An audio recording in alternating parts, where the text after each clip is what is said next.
The Minister of Finance says assessment of the 2019 Appropriation Bill, which is at the final review stage, will be completed soon and a report rendered to President Muhammadu Buhari. The minister promised to work with the 9th National Assembly to streamline the process and return to the January to December budget cycle. The budget, as you know, has been submitted by the National Assembly to the President. We're currently at the final stage of the review to enable Mr. President decide on accepting to the bill. What we've done and covered by the law is that the current budget that is running is 2019 on provisional basis for salaries and for recurrent expenditure. The capital budget for 2018, for example, is still running until the new budget comes in place. So we have this situation whereby we have two different periods running side by side. So at any point in time, we have a budget that is running. The law allows us to run on a provisional basis, 50% of previous year provision on the current year budget. So once the budget is assented, we will now transfer all the transactions that have happened to the 2019 budget. So there's no gap as it were. But we're working with the National Assembly, hoping that with the next National Assembly, we'll be able to streamline the process and come back to the January-December period. Because even for us in fiscal reporting, it is quite complex. At a media conference on state of the Nigerian economy, Ahmed said 2.79 trillion naira had so far been expended for capital expenditure from the 2018 budget.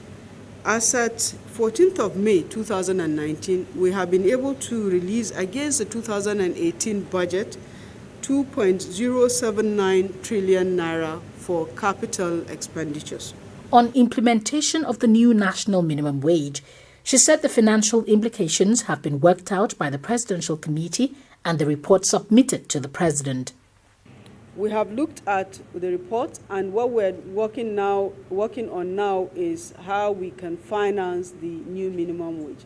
Apart from the increase of the minimum wage from 18 to 30, there is also consequential adjustment that we have to negotiate with the labor unions. The total implication of that would be worked out only after the negotiation. So the negotiation will involve determining how much increase every other staff that is above the minimum will get.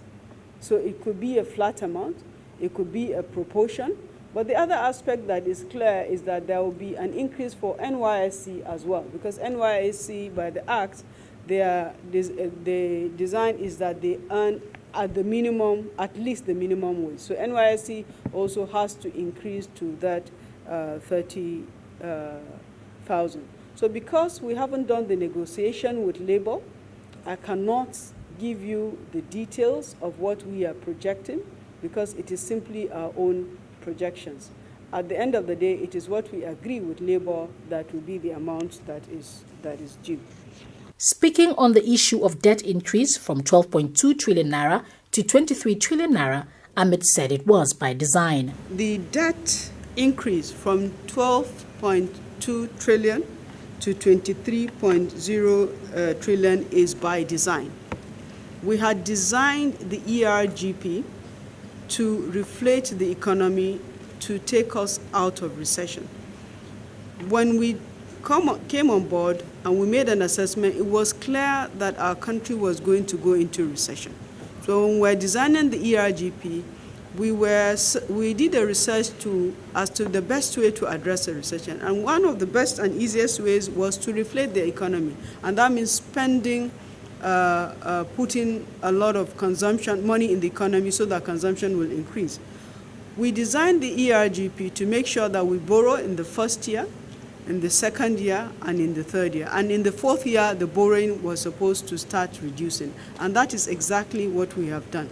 We made sure that we borrowed to finance capital projects. And that is why we were able to, within 4 quarters, come out of recession. At the same time, our country went into recession. There are other countries similar to Nigeria that went into recession.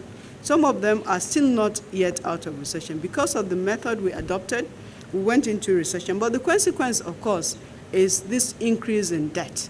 And that's why the Ministry of Finance and the rest of and all its agencies are working to make sure that we increase revenue. At 19.09% debt to GDP, we still are the lowest amongst our comparator countries. The problem we have is actually a revenue problem, and that's why all we're doing is to make sure we enhance our revenue. So if our revenues perform optimally, we're in a good place as far as debt is concerned. On revenue performance, the minister notes that from all indications, the nation is faring far better in 2019 than it did in 2018. While the production volumes have not reached what is budgeted at 2.3 million barrels per day, the average crude oil price in the global market at an average of $71 per barrel is helping us to balance the shortfall, because our budget was cut out at $60 per barrel.